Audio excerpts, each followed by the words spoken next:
নবনির্বাচিত 1 নম্বর সাংগঠনিক সম্পাদক ছোট ভাই রবিউল ইসলাম মঞ্চে উপবিষ্ট আছেন।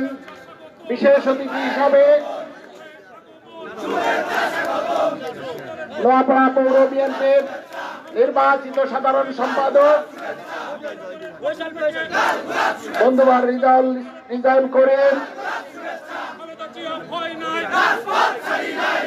সহ অভয়নগর থানা বিএনপির সভাপতি মন্ডলীর সদস্যবৃন্দ, নোয়াপাড়া পৌর বিএনপির সদস্য মন্ডলীর সভাপতি মন্ডলীর সদস্যবৃন্দ, অভয়নগর থানা বিএনপির সম্পাদক মন্ডলীর সদস্যবৃন্দ, পৌরসভার সম্পাদক মন্ডলীর সদস্যবৃন্দ সহ সিনিয়র নেতৃবৃন্দ সহ সকল অঙ্গ সংগঠনের সভাপতি সম্পাদক সহ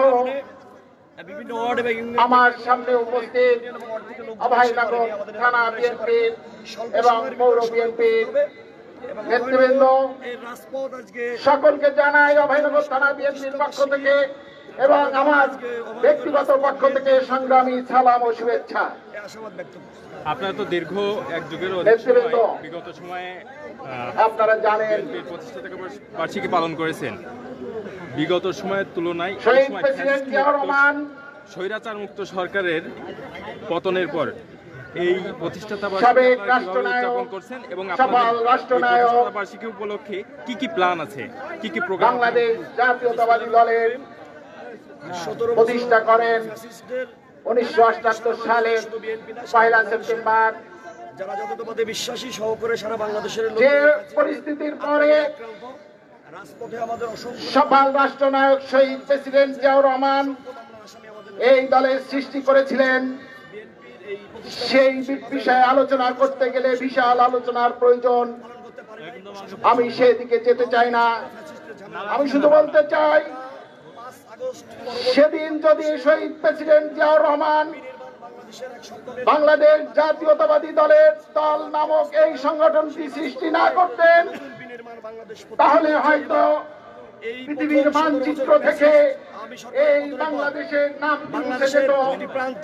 কারণ আপনারা জানেন স্বাধীনতা যুদ্ধের পরে শেখ মুজিবুর রহমান উৎফুল্ল উজ্জীবিত তিনি এই ভারতের শরৎ রাষ্ট্র হিসাবে বাংলাদেশকে প্রতিষ্ঠা করে ফেলেছিল।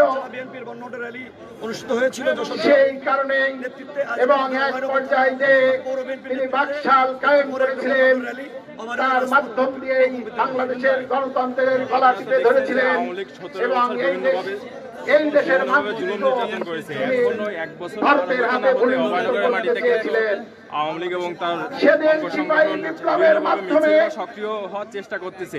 এর বিরুদ্ধে আপনাদের কোনো সফল রাষ্ট্রনায়ক ব্যাপার হচ্ছে এখন একটা ইন্টারিম সরকার জিয়াউর রহমানকে সেদিন যেটুক দায়িত্ব আমাদের দেশের দায়িত্ব বুঝে দিয়েছিলেন এদেশের সিপাহী বিপ্লবের নেতৃবৃন্দরা।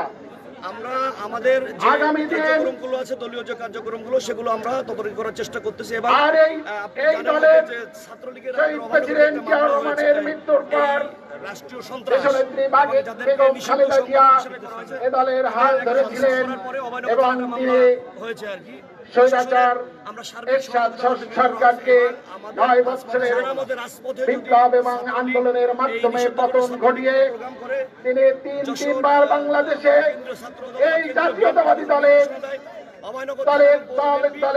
প্রধানমন্ত্রী হিসেবে আবির্ভূত হয়েছিলেন। এরপর আবার যখন স্বৈরাচারী শেখ হাসিনা আবার অনির্বাচনের মাধ্যমে ক্ষমতায় আসেন, তারপর থেকে আবার এই দেশে আবার স্বৈরাচারের মাধ্যমে 17 বছর এই স্বৈরাচারী সরকার হিসাবে বিনা ভোটে রাষ্ট্র পরিচালনা করে শেষ পরিস্থিতিতে তাকে বাংলাদেশ ছেড়ে বিদায় নিতে হয়। বন্ধুগণ, আমি আপনাদের কাছে আহ্বান রাখতে চাই, আমরা 17 বছর যে আন্দোলন করেছি সেই আন্দোলনের মাধ্যম দিয়ে আমরা চেয়েছিলাম যে নিরপেক্ষ নির্বাচনের দাবির কারণেই আমাদের এই আন্দোলন ছিল। আগামী দিন সেই নির্বাচন আমাদের সামনে স্বাগত আছে, আমাদের সামনে সেই নির্বাচনে সকলে ঐক্যবদ্ধ হয়ে